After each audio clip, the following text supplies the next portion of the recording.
first stage payload. So just all the way back, I'm gonna have to run back the slides a bit, like quite a lot actually.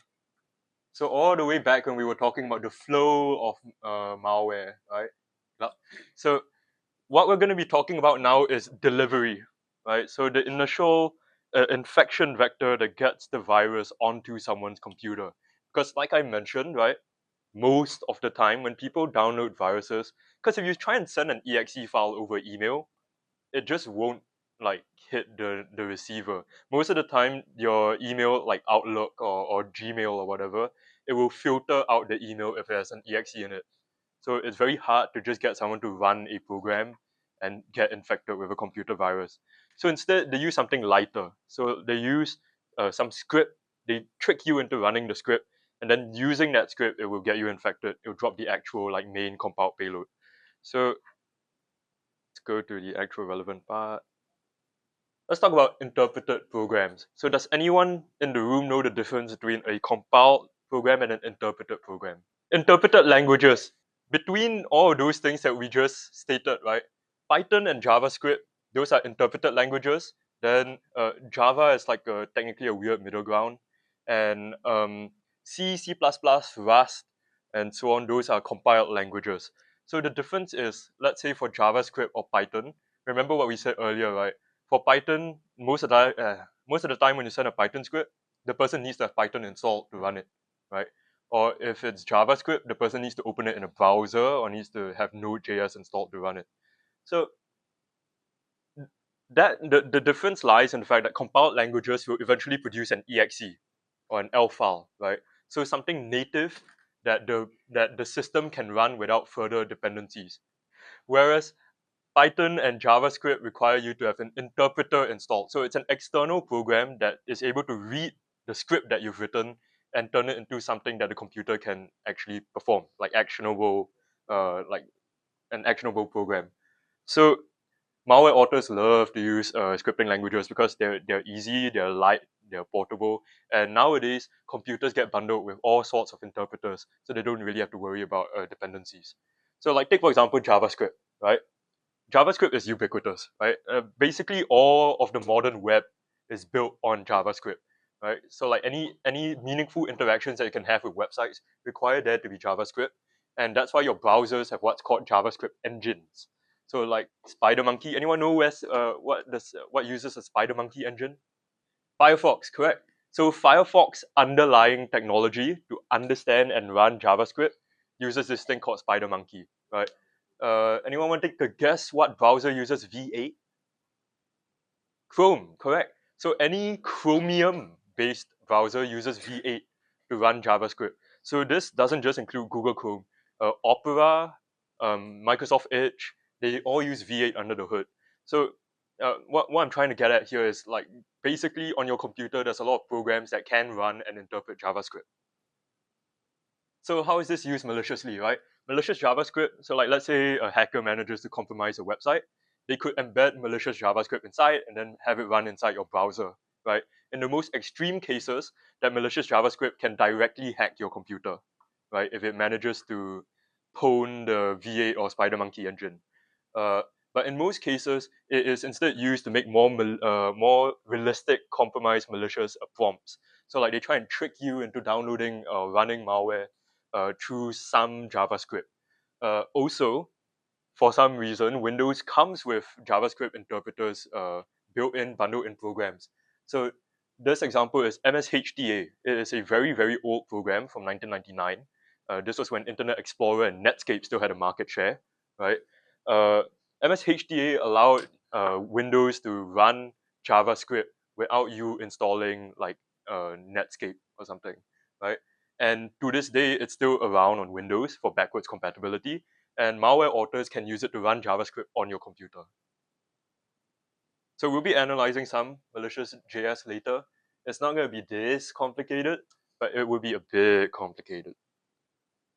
Okay, another one, PowerShell. Right? Has anyone used PowerShell before? Once or twice, maybe. I saw a bit of nodding, raised hand, great. Yeah, so there's many powerful scripting languages that come built into systems nowadays. Right, Windows comes with this thing called PowerShell. Right, its intended use case. right, is for people who are system admins. So like in big companies, when they need to like configure a lot of computers at the same time, they came up with a scripting language which lets you do configurations on Windows through a script called PowerShell scripts, right? Obviously, you can see how this can be abused, right? If you have a scripting language that performs actions on Windows natively, then you can make it do malicious actions. So it's often used as a first stage because you can make it download files, you can run files, you can hide files, you can do all sorts of things, right? So the thing about interpreted programs is you can read them. Like you can read Python scripts, they're human readable scripts. Same goes with JavaScript, right? It's just code. And the code doesn't get turned into something unreadable like machine code, right? It just gets passed into the interpreter. So how do malware authors make it harder for us to analyze them? What we're going to be looking at is the concept of obfuscation, right?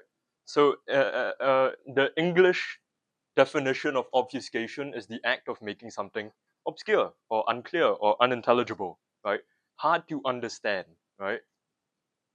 So in the context of code, it means we want to intentionally make the code harder to analyze, right? We want to increase the complexity of the code so it's harder for someone to read the code and be like, oh, that's what it's doing.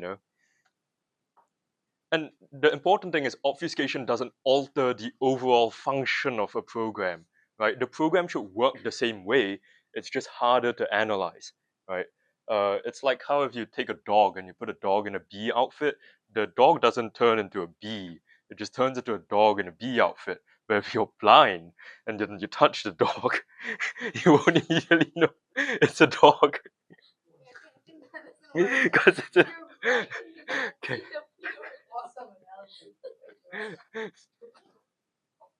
Okay. anyways, anyways, dog. So purposes of obfuscation, right? From a defensive standpoint, right? If you're a software developer, you don't want people to reverse engineer your code trivially, right? This is especially important if you sell software commercially, right?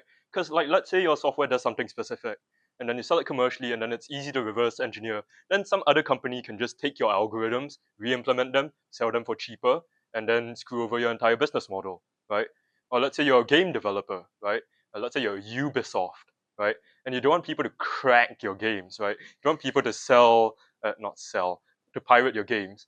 And it would be really easy to pirate games if, well, you can just reverse engineer how the licensing works and then fake a license, right?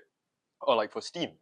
Steam doesn't want people to be like buying games for free, right? Or at least seeing how the Steam market like works, right? Or the Steam application works.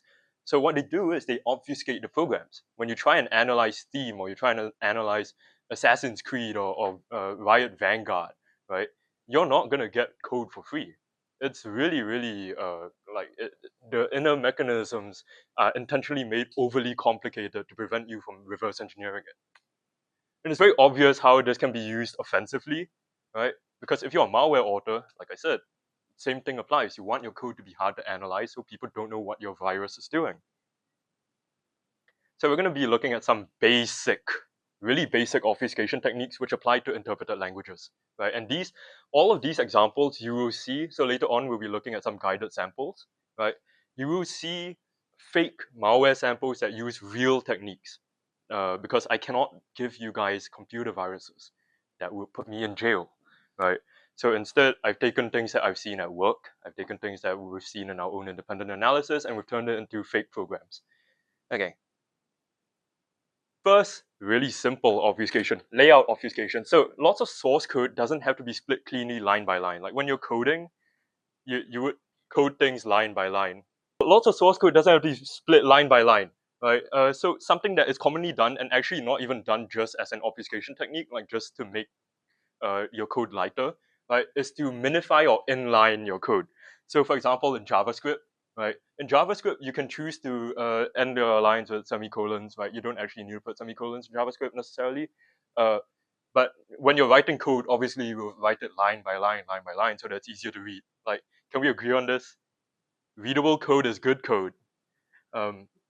This is the same code as the example on the left, but it's been minified, right? We've taken every single line and we've smushed them together into one long line. So this is much less readable. And if you're analyzing this, like at first blush, this is gonna be harder for you to analyze. Makes sense, right? Like it's just visually more complicated, right? Now I'm gonna show you a much more interesting example of this. So can someone tell me what this Python script does? Yes, it will ask you to input two numbers and then it will show you the output, which is the sum of them too. Is there anything weird that you can notice in this program, like off the bat? Yeah, why is there an import for base64 when all I'm doing is adding two numbers together? Okay, I'm gonna go to my terminal. I'm gonna go to my terminal and I'm gonna run the script now. Club? Oh my god, I've been hacked. Right? I've been pwned. It didn't ask me to add two numbers. It hacked me. Right? So what happened here, right? Because like looking at the code, it looks perfectly fine. Right? But then when you actually run it, none of this comes out. It just tells me I've been hacked. Uh, any other suspicious things that you notice in this script? Why is there a why is there a semicolon? Exactly. Why is there a semicolon? Right? In Python, you don't need to have semicolons. Yeah. So if y'all have noticed, right, this scroll bar at the bottom is a bit long. So if you just scroll to the right,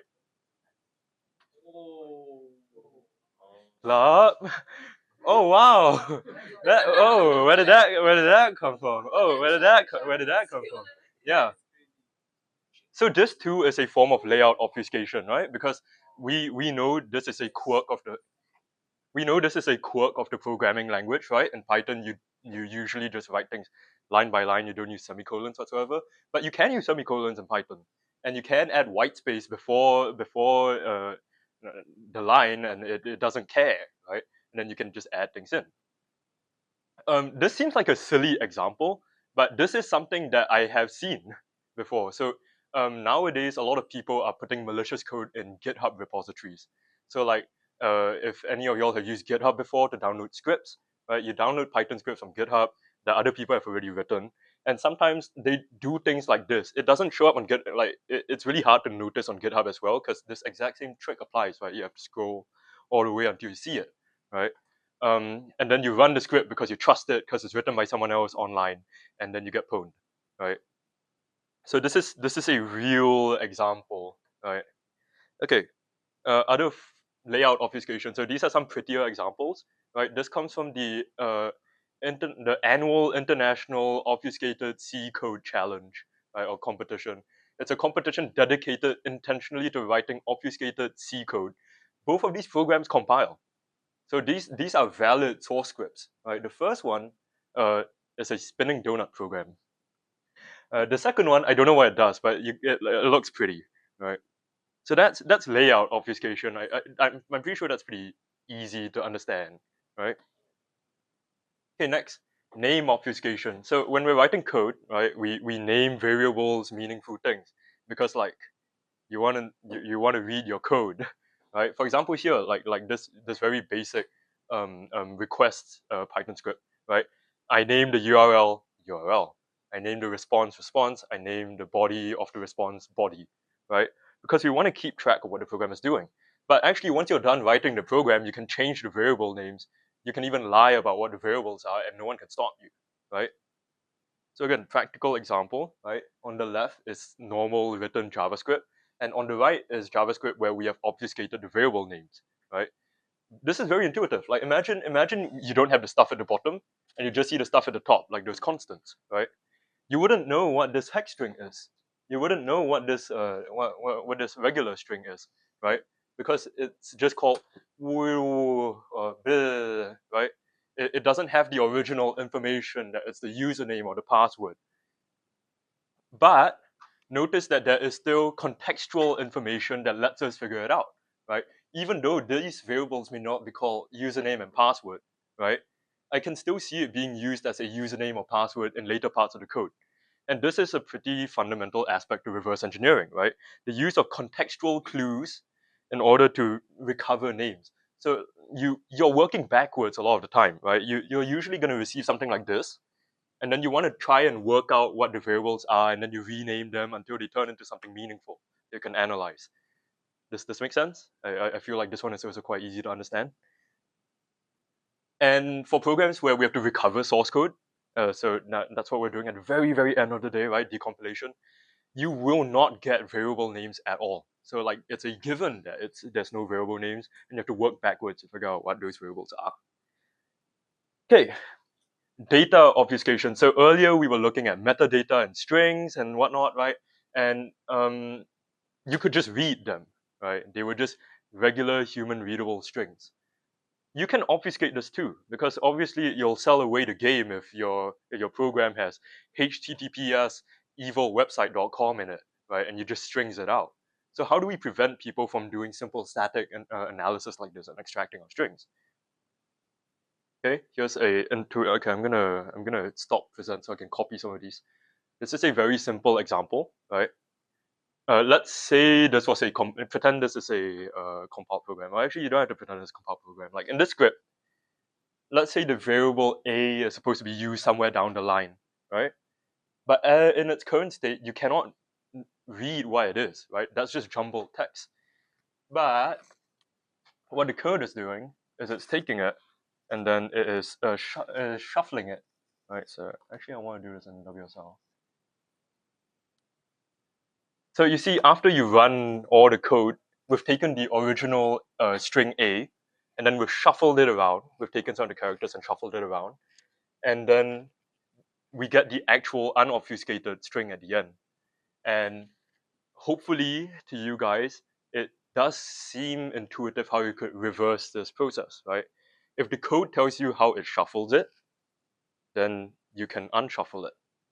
Another example. So here we have a bunch of arrays, which again, no meaningful information here, or well, no immediately meaningful information here. If you're analyzing a script, you wouldn't know what these arrays are doing, right? But then again, there's some code that takes what these arrays are, and then eventually it performs some operations on them in order to unobfuscate and recover what the original string was. So if I take these arrays, go back to Python and put them in, right? And then I go line by line. So like Z1, you can see Z1 is taking fragments from A, right? And reordering the fragments from A. Yeah. When I paste it in, and then I look what Z1 is, you can see now it has resolved to import, right? Z2 and Z3. Aha, Z3. If I do Z2 and Z3 as well, you can see Z2 evaluates the OS and Z3 evaluates system.sh. So if I ran this Python script, nowhere in the Python script did it originally write import os dot system sh. But now if I like this is essentially me running it in full, it drops me into a shell, right? Because it executes the final compile command, right? Which is this. So you see, this is the data in its pure form, and all this up here is the data in its obfuscated form. This one, okay, I'm not gonna explain it. Can someone tell me what this would do? Right. So we start off with this obfuscated string. What's going on in this line? Yeah. So like BXQZ will get replaced with a C, right? If we want to torture ourselves, we can do this manually right now. Actually, I'm gonna do it manually so that we can see, right? So BXQZ is gonna get replaced with C. Then NCYJ is going to get replaced with S. Sure, that word. Yeah. COII will get replaced with slash, right?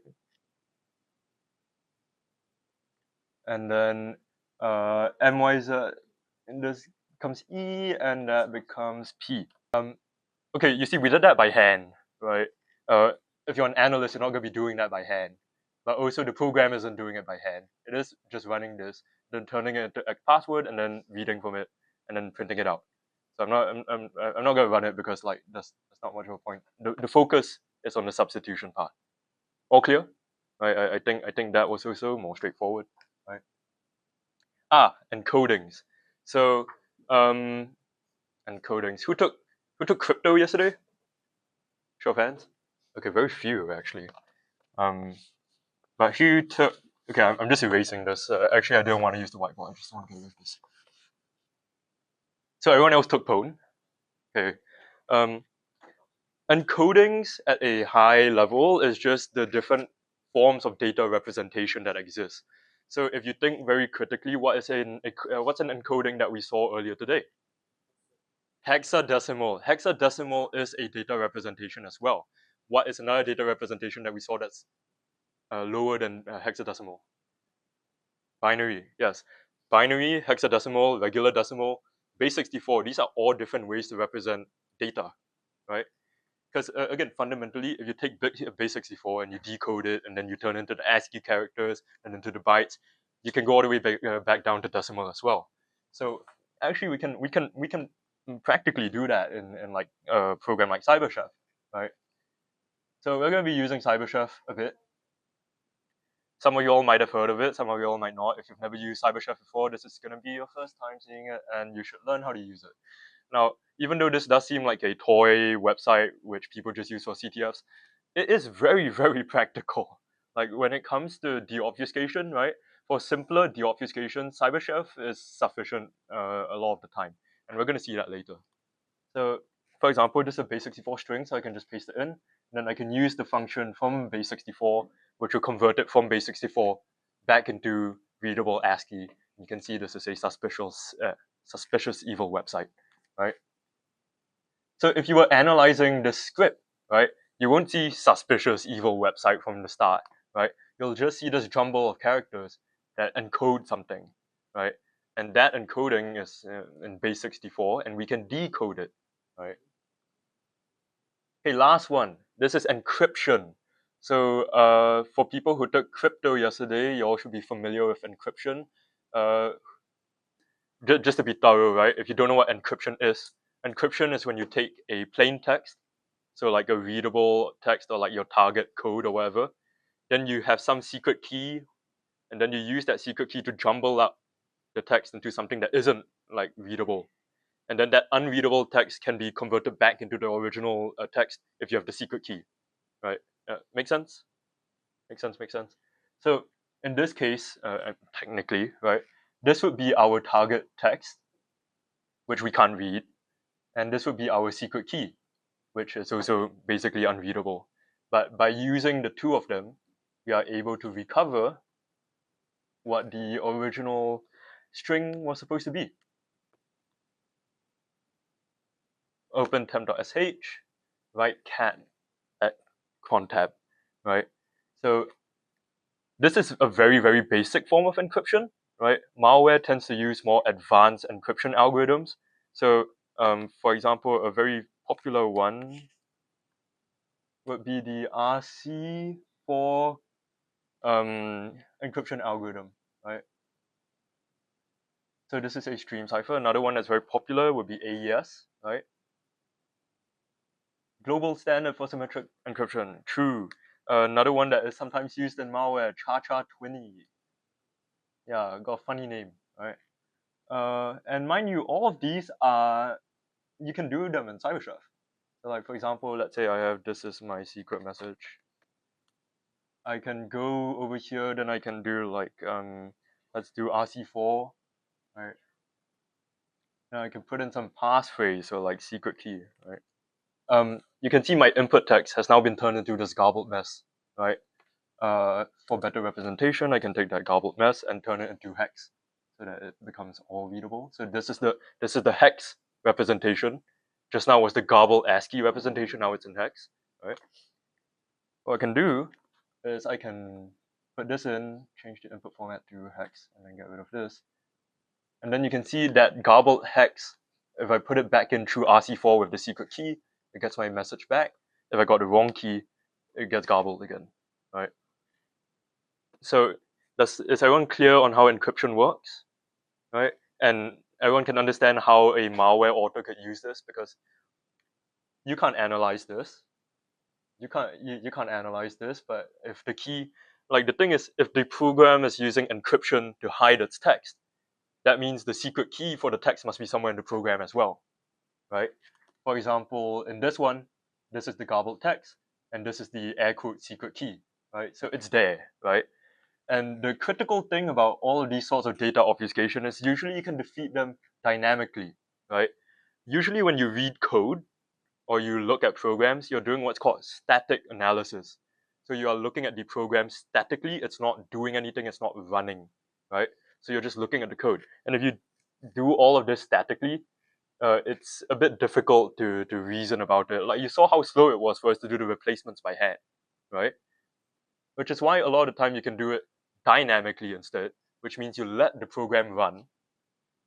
But obviously, if you're analyzing a computer virus and you let the computer virus run, then you get infected by the computer virus, right? So malware analysts need to figure out how to extract specific parts of programs that they want to analyze dynamically, and then they can run it, and they can do the deobfuscation automatically, right? So this one is one of my favorite forms of obfuscation, and it's also a bit abstract, right? It's called equivalent logic. So we're going to use this as a catch-all for things where you have an algorithm and then you have another algorithm that does the same thing. So I'm going to use my favorite analogy or example for this. Guys, what's 3 plus 4? 7, right? What's 4 plus 3? 7. Okay, so you see 3 and 4, 7, right? But 4 and 3, also 7, right? Shocking, right? But okay, this seems like a stupid example, but that means the logic is equivalent, right? 3 plus 4 logically is equivalent to 4 plus 3. I mean, obviously, if you're doing math, right, 3 plus 4 is more readable than 1 plus 1 plus 1 plus 1 plus 1 plus 1 plus 1, right? Do we agree with that? Do we agree with that? Does anyone disagree? Hopefully that is a simple enough analogy for things that are equivalent in function but aren't don't look the same, right? So for example, look at this silly function, right? Isn't this really complicated, right? It's got all sorts of bitwise operations. Does anyone, okay, I mean the crypto people will know what the carrots are, right? Does anyone know what this operation is? The shift, I was gonna say the little arrows, but yeah, this is called a shift operator. Does anyone know what this is? Wrong. This is Python. Or, yeah. How about this? Yeah, logical not. So you see, this function looks really complicated, right? And it's like, oh, what's it doing? What's it doing? Okay, wait. I'm gonna fix the. Yeah, I'm gonna put that in the same line. Okay. Let me throw this into Python. Okay, so let's see what func50 evaluates to. Oh my god, that's a very big number, right? So that's the thing, like, what could this function be doing? Let's do a few smaller numbers and maybe someone can figure it out. This is 0. 0 gives us 1. 1 gives us 1. 2 gives us 2. Oh, I got it. It returns itself. Oh, darn. oh darn. Okay, what is this one? I heard a few answers. Yeah. This is the Fibonacci sequence. For those that are not acquainted with the Fibonacci sequence, what it's doing is it's taking 1 plus 1 equals 2. That's true. uh, 1 plus 2 equals 3. 2 plus 3 equals 5. 3 plus 5 equals 8, so on and so forth. So that means that somehow all of these very complicated operations here are just encoding addition in some form, right? And actually, we can break it down bit by bit. So for example, what I'm going to do is we're going to narrow in on A and B over here at the start, right? Because the expression looks a bit weird. So what I'm going to do is I'm going to put a random number for n. So we put a random number for n, right? And then I'm going to type in oh, it's on my clipboard, isn't it? Okay, there we go. We're going to do A and B, right? The assignment for A and B from the code. Look at A, it's 0. Look at B, it's 1. If I change the number n to something else, oh wait, whoops, you need to reassign it, but actually it doesn't matter because A is still 0 and B is still 1, right? So this means that this expression, this bit of code, regardless of what you input, is always equal to 0. But if you looked at the code initially, you wouldn't have known that this was just A equals 0, B equals 1, right? Unless you're like goaded with a source or something and you can just read that, right? Another thing that we can do, right? Let's take this expression, right? So if you look at B, it's 1 now, right? If I do A equals 12 and B equals 23, now I run that expression again.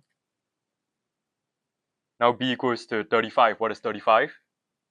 12 plus 23. It's also 23 plus 12, correct?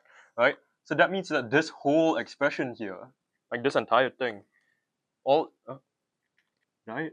No, Oh yeah, no, because B is now 35. Yeah, this whole expression just encodes A plus B. Whoops, A plus B is the same as this. So again, if you were analyzing this statically, it would be really, really difficult to discern that this equals to A plus B. You can technically manually deobfuscate this and figure it out, but usually you can't, right? In fact, in malware, right, this is called mixed Boolean arithmetic. Mixed Boolean arithmetic. And the MBA expressions that you can get can become a lot more complicated, right? So this is an example of a much more complicated MBA, and this is equal to x plus y.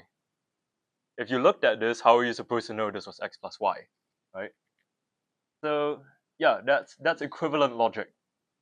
Everyone understand? 3 plus 4 equals 4 plus 3, right? Okay, and this is another easy one to understand, like junk code. If I'm analyzing code, what if I just put in code that doesn't do anything? Like, why would I just put in a whole bunch of fake code that doesn't do anything, but you have to look at all of it, right? Because it's there, right? Like, look at this function. Wow, isn't that a lot of code in a function? I wonder what all of this is doing. So complicated, right? Like it's doing some multiplication, there's some prime numbers, there's some summing and everything. But if you actually analyze the code, you'll realize that all of this junk in the middle never gets run. In fact, this entire function is equal to this, right? But if you were analyzing it, you might waste a whole bunch of time looking at all the nonsense in the middle, right? But actually, it's just this. Like, this is a very easy and very straightforward way to waste people's time when they're trying to deobfuscate code. And it is a very effective sort of obfuscation because it's very low effort, but it gets a lot of mileage out. Okay, so to recap, these were the types of obfuscation that we've looked at. Layout obfuscation, name obfuscation, data obfuscation, equivalent logic, and junk code. Okay, so now that we understand these types of obfuscation, we can look at programs which apply them, right? And by programs, I mean malware, right? So, as mentioned earlier, PowerShell, right? PowerShell scripts used by system admins, also used by malware authors to perform malicious operations, right? And the thing is, since they are scripts, right, it makes sense that they would have heavy obfuscation to try and make them less human readable. So this sample will not run on your computer because I did not write it properly. But also, it shouldn't run on your computer because it mimics the flow of actual malware, right? I'm gonna go and open the folder, right? So you guys should have folder number 2, script deobs, right? Folder number 2, folder number 1, and folder number 2. So in this folder, I don't know if you guys see this in this folder. I think you do. You should see Q3 budget review.pdf, right? Now let me okay, so from what we've learned about files, right? What file do we think this is? Come, what file do we think this is? Might be a file. brilliant. The file might be a file. Okay, it says it's a .pdf. So do we think it's a .pdf? No, right? In fact, when you try and run it, you're not allowed to because Windows security will stop you from running it. Because it's a Trojan. So what we've learned, right? Remember what we were doing for like the entire morning, right? We were looking at hex dumps, right?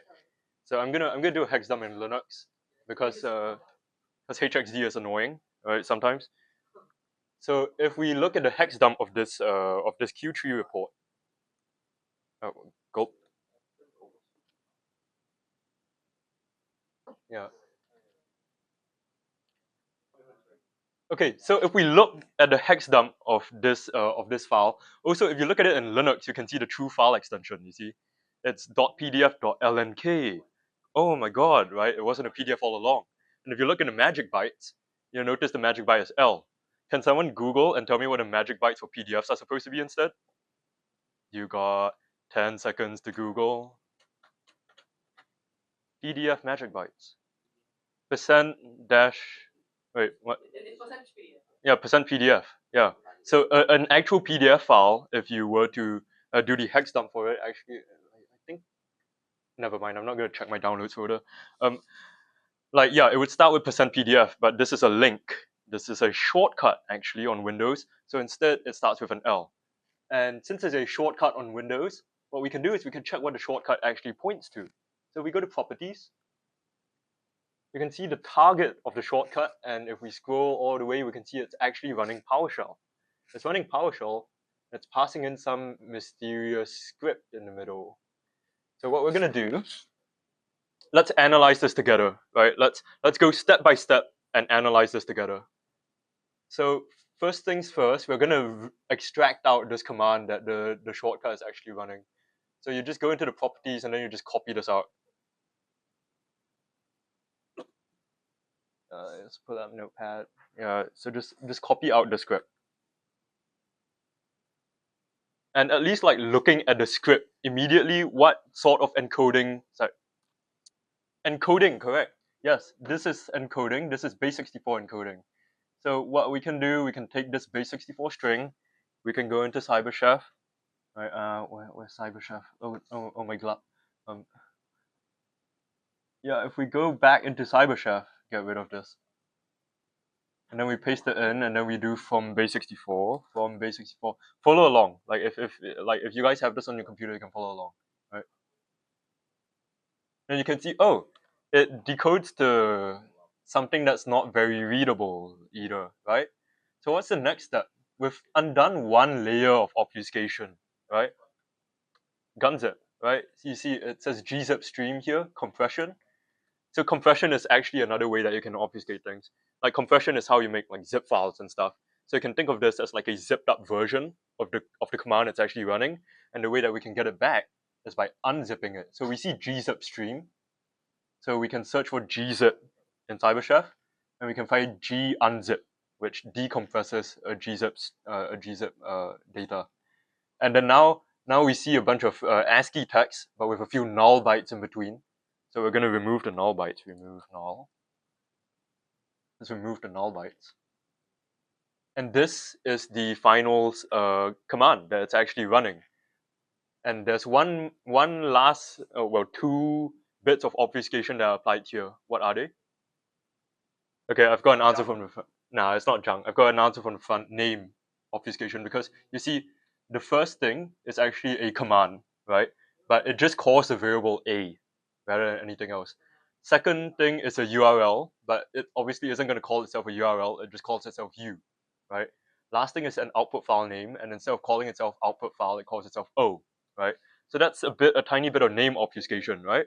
Because it's not immediately obvious what these variables are supposed to be. If you just look at this command on its own, right, you can recover what they are, but only through contextual clues. So does this make sense to everyone, right? There's name obfuscation and there's substitution, which is a form of data obfuscation.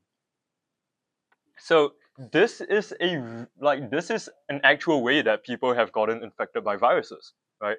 Because it's a very it's fairly convincing. Like if you weren't computer literate, right, and you didn't have the knowledge that we were looking at malware, and you didn't get primed by this morning, right? This looks like a convincing document, right? .pdf, got an icon, properties don't really check out, but like it looks good, right?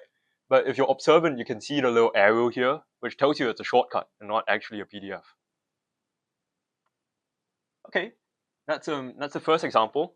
Everyone managed to follow along for the most part, yeah.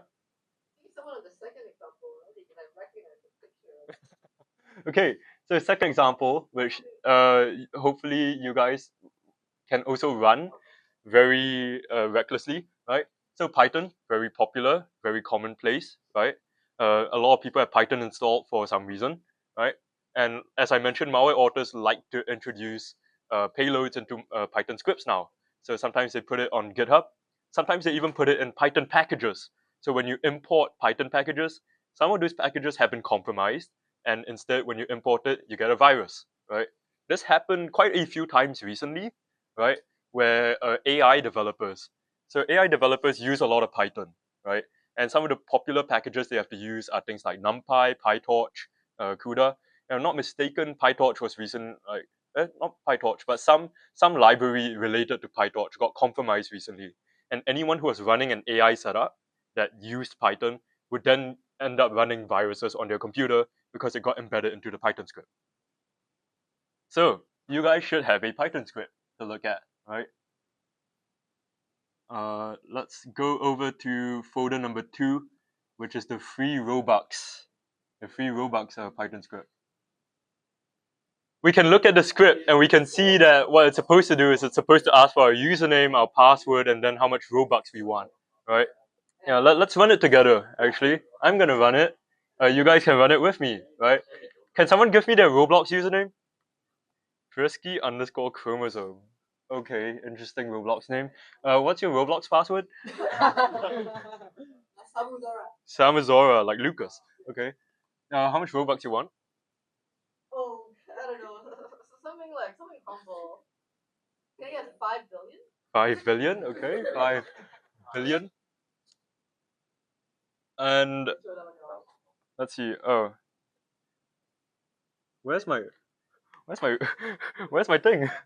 Oh yeah, no. So you can see Chrome has opened, right? Chrome has opened with Glub.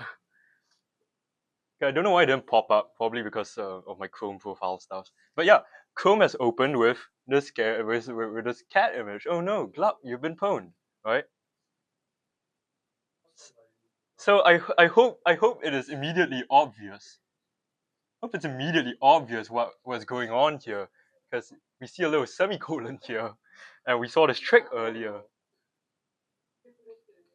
Oh, Glub, right? So what's the two types of obfuscation that are being used here? Layout and from the back. What type of obfuscation is being used here? Layout and what's the other one? Encoding, yes. Layout obfuscation and encoding, which is a form of data obfuscation. So once again, to our eyeballs, we can tell that this is base 64, right? So we can go over back to CyberChef, and then we can work out what this thing is, right? So back in CyberChef, and then we're gonna do from base 64. And oh, it's actually doubly obfuscated, right? So even after converting from base 64, it's still in base 64 again. So that's something to note, right? Obfuscation can be stacked. You don't just have to apply one. You can encode something over and over and over. You can encrypt something over and over and over. And in fact, this is both encoded, and by the fact that there's an XOR here, this is also encrypted, right? It's XOR encrypted. If we want to know what the URL actually is, right, we can just go back to Python, and then we can just dynamically run it. And then we can see that the output URL is bleeding heart, right? So yeah, you can base 64 decode the other bits of the code so that you can see what it does, and you can see why this is a platform specific script. So notice that it actually checks whether you're running on Windows. You see, here's the thing: Python runs on all different systems, right? It runs on Windows, runs on Mac, runs on Linux, right? But on each of these specific systems, maybe you want to do a specific thing depending on what system is there, right?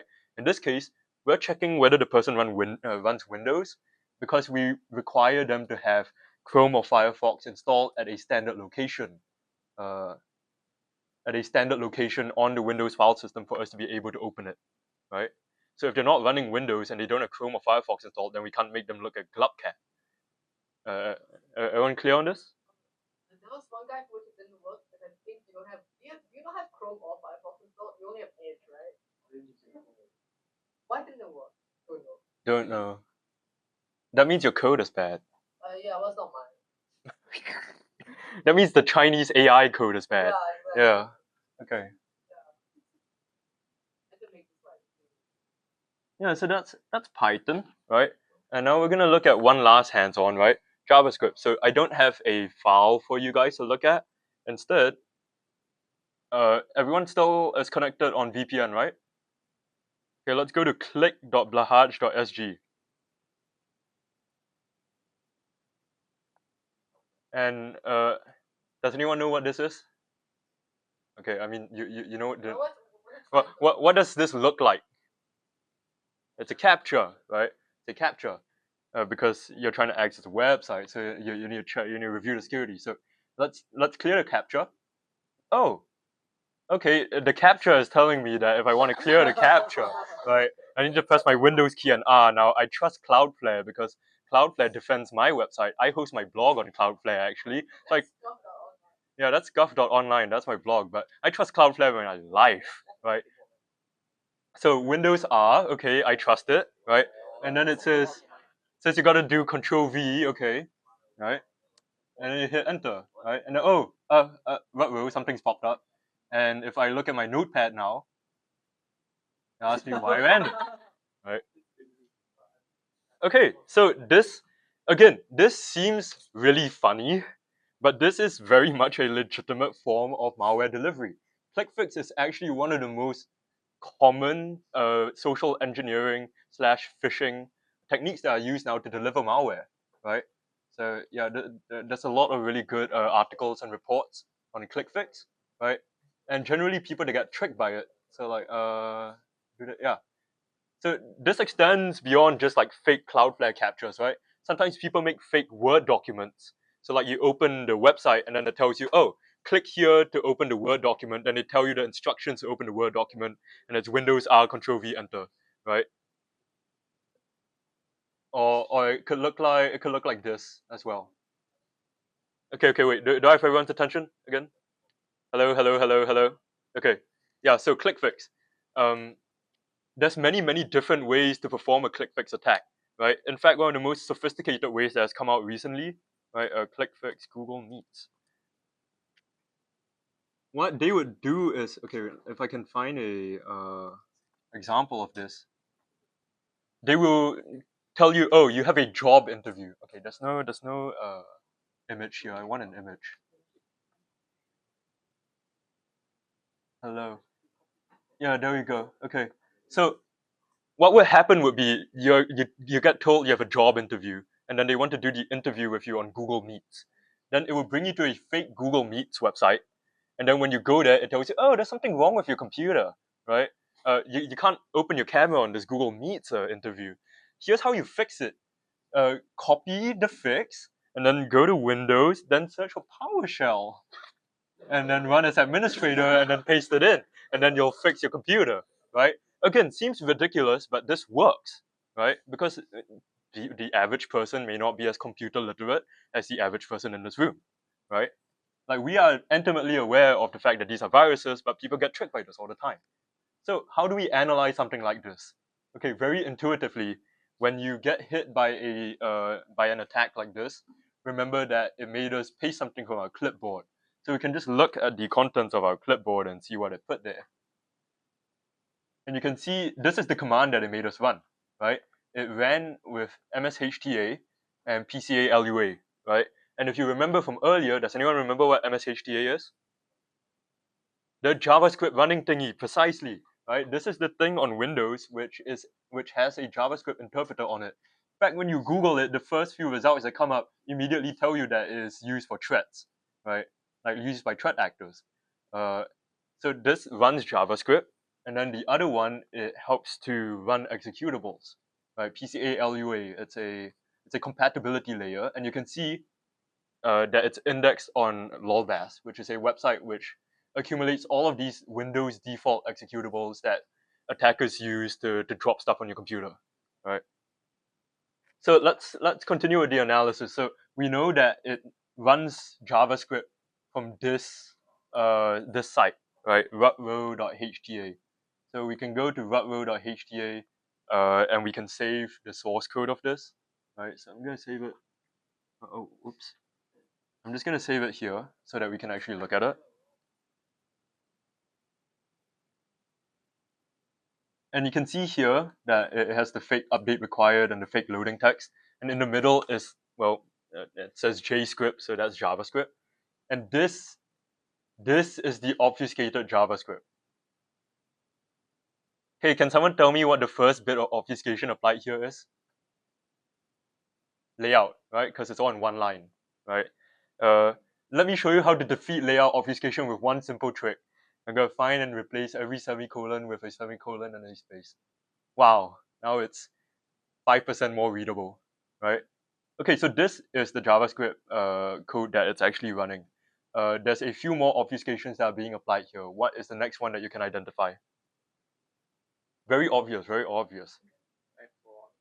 Okay, not the XORs per se, like the name, right? None of the variables have meaningful names. Every variable is some set of random characters, right? So we've got layout, we've got name. Then what's going on here? Does anyone want to take a guess what obfuscation this is supposed to be? No, the back says encryption. Encryption, close but no dice, right? Okay, this is the abstract one, right? This is equivalent logic because if you look at it, this expression will always evaluate to some number, right? Like regardless of when you run the script or how you run the script, this number always evaluates to 2. Now the person writing this could have just put 2 here, but instead they put 2 numbers getting XORed together because it's more complicated to look at, right? But it's equivalent logic, right? 3 plus 4 equals 4 plus 3, right? What is one more type of obfuscation that we can see here? It's one last one. Encoding, yes. This is encoding. So actually what's going on here, this is, well, hex encoding of a string, right? So you can actually see that the characters are in hex here. So it's 696D, 6261, 6868. So we can actually convert it from hex back into readable ASCII, right? So if I do write some hex 626D, 69. Oh my god, I'm looking at the screen. 696D, 626168. Oh my god, 6868. So it encodes the string IMBAHH, right? I'm not bar, I'm freak. So yeah, so like this is that's encoding as well. So here's the thing: there's many complicated types of obfuscation that are being applied here. It would be ridiculous if, as a human, we would have to go one by one and de-obfuscate it by hand, right? Can we agree on that being a stupid task? Okay. So instead, something that is nice is that for a lot of common obfuscation techniques, people have already come up with automated ways to de-obfuscate them. So keep in mind that all malware authors share the same brain cells and they only know the same few techniques to obfuscate malware, right? Which means, for example, in the case of JavaScript obfuscation, I can search for a JavaScript de-obfuscator. I can just go to a website and just paste it in. No, don't need to go there. And press de-obfuscate, and wow, suddenly it's so much more readable, right? We can see the text that it prints out. We can see that it runs Notepad, right? We can see that it makes temp.txt. The variable names haven't been recovered because how is it supposed to recover it, right?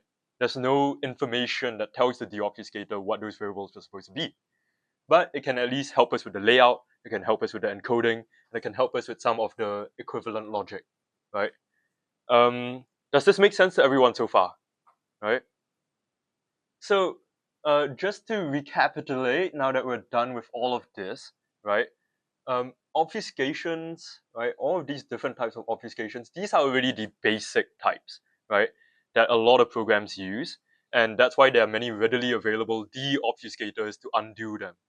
But if you're a malware author and you really don't want people to de-obfuscate your code, you can come up with bespoke or unique methods of performing obfuscation that are harder to reverse. So that should finish this section. Yes, wonderful.